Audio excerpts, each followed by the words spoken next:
regard as the outside. If somebody attacks me, I regard this as the outside of the body, the back side of the body, not the inside, not the front side of the body.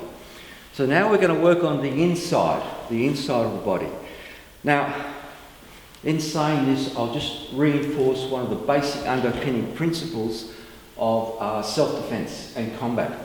If someone was to attack you, the outside of the body is the safest place to be. Why? Because the left hand. I can run away, and I'm away from his other weapon. Okay, so if I don't choose to hurt, from here I can move away. Okay, that might also be useful if there's another attacker that I want to keep away from or immediately engage with. Okay, so it's all case by case.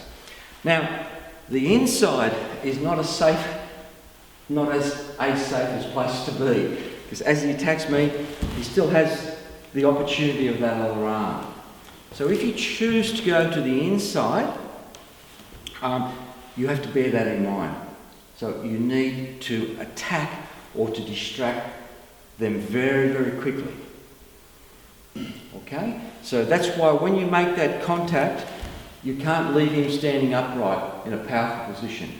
Once I made that contact, he would be slightly off balance so that he wouldn't have the integrity to use the other arm. So that's something to keep in mind.